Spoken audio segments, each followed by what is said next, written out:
Hi guys, this is Alea Jan and welcome back to my YouTube channel. So for today's video, may nagtanong sa akin kung mabilis daw ba or matatagalan daw ba matanggap yung mga first timer, lalo yung mga working experience is sa Pinas lang. So karamihan guys sa mga amo dito sa Hong Kong is ayaw na minsan ng mga ex-Hong Kong kasi nga lalo pag mga terminate na or break contract, kasi ibig sabihin nun hindi na maganda yung record nun dito or matigas yung ulo, ganyan, may mga kasalanan na, kaya ang kinukuha nila mostly is yung first timer, tsaka gusto din nilang kunin yung first timer kasi wala pang alam masyado, kaya napapasunod nila or nauuto nila or nagagawa nila kung ano yung gusto nila. Yun din yung isang dahilan kung bakit gusto nilang kunin yung mga first timer. So,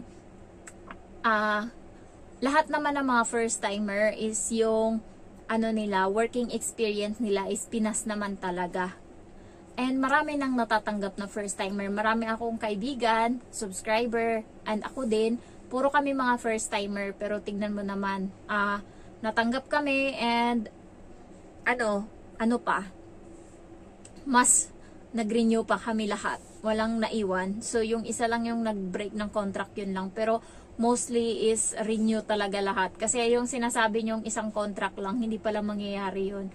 Kasi, nagkikrave ka pa ng nagkikrave. Alam mo yung, bago ako pumunta dito, sabi ko, aabot na ng 600,000 yung kikitain ko sa sa 2 taon. Sobra na. Sasabihin natin magsi 700,000 yung masasahod mo dito. Pero bakit kulang? Parang wala pa din. Hindi pa rin sapat. Kaya renew pa din kasi kulang. Ayan, yung bahay hindi pa tapos. So, ang doon is yung mga first timer, nakukuha siya marami. Tsaka yung mga Middle East. Yung minsan lang, yung break contract, yun yung hindi masyadong nakakakuha ng mga amo. Yung break contract and terminate, lalo umuwi ka ng Pinas. Dapat pag nag-break ka ng contract, pag gusto mo pong bumalik dito sa Hong Kong, is mag-apply ka na dito pa lang sa Hong Kong. Makakuha ka na ng amo bago ka umuwing Pinas. Kasi katulad ng kaibigan ko na terminate siya ng amo niya, so 1 buwan na siya doon, wala siyang ginawa ngayon, wala, tambay. Kasi nga mahirap nang makakuha ng amo yung mga break contract and terminate dito sa Hong Kong. Tapos sa agency ka sa Pinas mag-a-apply. Mahirap na. Kaya yung katulong dati ng kapatid ng amo ko, yung naglalasing, yung umuwi siya ng ganto, ganyan, yung nag-break siya ng contract kasi nagka-jowa, ganyan, tapos nabigo.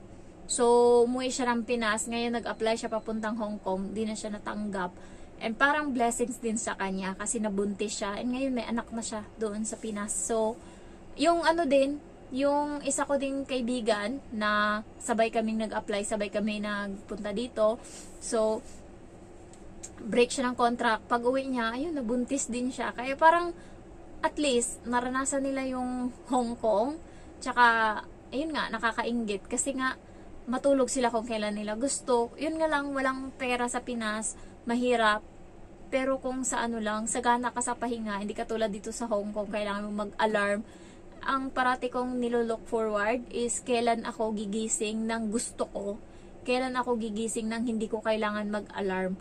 Ilang taon ko na yung ginagawa. Simula pa sa Pinas naman, nag-a-alarm ako alas 12 ng tanghali. Pero alas 10, alas 11, gising na ako. So, hindi ko na naabutan minsan yung alarm ko kasi nga, parang okay sa Pinas kasi tanghali na ako pumapasok sa trabaho, alauna na. Dito guys, kailangan alas 5 gigising ka na. And lalo pag winter, malamig yung panahon, ang sarap matulog, ang sarap magsiksik sa kumot kasi sobrang lamig. Tapos kailangan mong bumangon kasi nga, kailangan mo magtrabaho, magluto. So, matatanggap ka kapag working experience mo is Pinas. Yun yung gusto ng iba. So, yun lang guys. Kukontinue ko na lang to mamaya. Nag-chat na yung amo ko. Magluluto na daw ako. Sayang. Gusto ko pa naman sana tapusin. So, ang rason na kung bakit ayaw na minsan i-hire ng mga amo dito sa Hong Kong ang mga terminated or break contract kasi mga pasaway na yan. So, mas gustuhin pa nilang makatrabaho or kumuha ng first timer kasi yun hindi pa matigas ang ulo, natuturuan pa, kaya pang mag-accept ng salita nila. Pero kapag break contract, terminate, or minsan pag ex Hong Kong na, ano na yan, marami ng karanasan and palaban na yung mga yan. Ayan, hindi na yan nagpapatalo. So yun yung ayaw minsan ng mga amo. Gusto nila sunod-sunuran sa kanila yung helper nila. Gusto nila yung kahit anong gawin nila is oo lang yung helper. Pag mga datihan na, hindi na yan, nagrereklamo na yan, wala kaming pagkain, nagsasaing na yan ng kanila, hindi na yan naghahantay na bigyan ng pagkain, ganyan. Yung mga yan is nagkukusa ng magluto kahit pinagbabawal or ano, kasi sinasagot na ng mga yan, malalakas na loob. Kaya ayaw ng mga ano. Kaya sabi ko sa inyo, walang ano, kung first timer, ex abroad, or ex Hong Kong, break contract, or na-terminate, kapag gusto ka ng amo, swertihan lang talaga. Pag para sa'yo, kahit hindi mo ipilit yan, sa'yo yan. Ako ganyan eh. Diyos ko, kung napunta siguro ako doon sa 6 na adult, tas may isang aso, baka tagal na akong nawala dito. Di ko kaya yun. Tas malaki yung bahay, 1.6 nung una. Tungtuwa pa ako nung una kasi sabi ko may sarili akong kwarto. 1.6 yung bahay, malapad. So malaki yung kwarto ko. Tapos nung mungat-mungat, nalaman ko, yung bahay ng amo ko ngayon, 700 lang. Hindi ko pa tapos ng trabaho to sa buong araw. Paano pa kaya yun? Tsaka, kala ko nung una kasi dito sa offer, wala akong sariling kwarto. Sabi, tabi kami ng bata matulog. Kaya nung pagdating ko dito, tinanong ko yung amo ko, katabi ba kami ng bata matulog? Sabi niya, hindi. Katabi sa akin yung bata. Sabi niya ganun. So parang, parang napaano ko, salamat. Nasa kontrata kasi na katabi ko yung bata matulog. Sabi kong ganun. So, minsan yung job offer mali-mali din. Yun lang yung nakapag-discourage sa akin dito sa amo ko nung una. Kasi ang nakalagay, tabi ko yung bata matulog. Ayoko.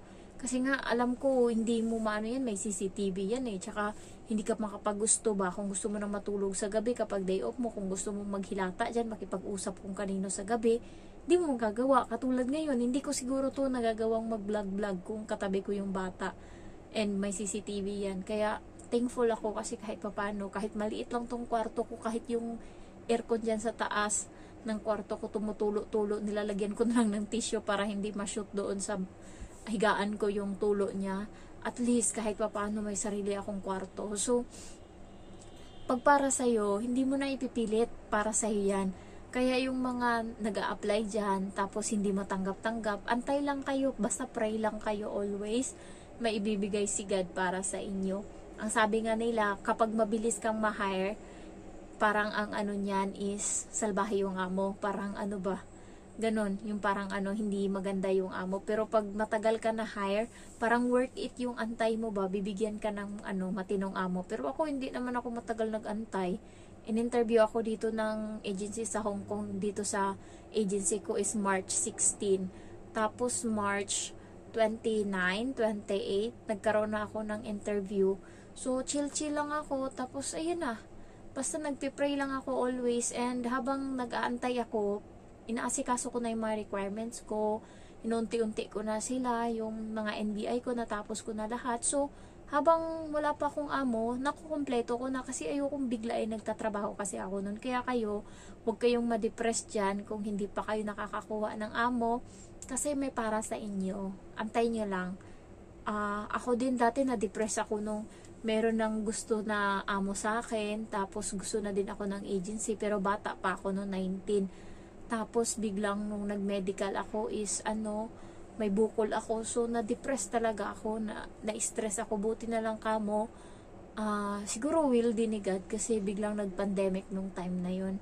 So yun, bago pa mag-pandemic, napaoperahan ko na yung dede ko. Kaya nung okay na uli yung applyan sa Hong Kong, parang sikat na uli na mag-abroad, nag-apply ako. And ito, nandito na ako ngayon. And 2 years na. 2 years na ako. So, umuwi pala yung kaibigan ko galing ng Pinas, 2 weeks siya doon. Pagbalik niya dito, ayaw niya nang bumalik na stress siya kasi sa Pinas buhay prinsesya siya. Ayan, pagdating niya dito nagkukuskus na naman siya doon, sagana siya sa pagkain. Pagdating dito wala na namang pagkain. So yun, na siya, ayaw niya nang bumalik. Sabi ko, tiisin mo lang. Kaya ayoko ding magbakasyon kasi habang papalapit ng papalapit yung araw na babalik ka na, naiinis ka na. Ganyan ako. Nung una masaya pa ako, nung unang dating ko doon, 7 days lang ako noon Pagdating ko masaya pa ako hanggang 2 araw. Nung mga 3 araw na lang bago ako umalis, nagsasalita na ako, ano ba yan? Babalik na naman ako. Nagrereklamo na ako. Pero syempre, wala akong magawa. Yung amo ko, hindi kasi ako nagchat-chat sa amo ko. Simula umalis ako dito sa bahay, sinabi ko lang sa kanya nung nasa airport ako, tinext ko sa kanya yung mga kulang dito sa bahay, mga kailangan niyang i-restock, mga tissue, ganyan, mga lahat-lahat, mga manok, mga karne, ganyan. So, yun. Tapos sabi niya salamat. Sabi ko, dito na ako sa airport, pasakay na akong eroplano. Sabi niya, ingat ka. Sabi ko, salamat. And then, ayan.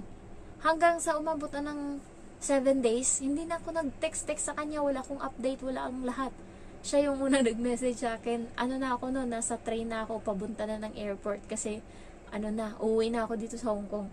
Sabi niya, hello Jen, kamusta ka? Balita? Sabi niya ganun sa akin. Sabi ko, dito na ako sa train, pabalik na ng airport, papunta na ng airport. Sabi niya, ganun ba?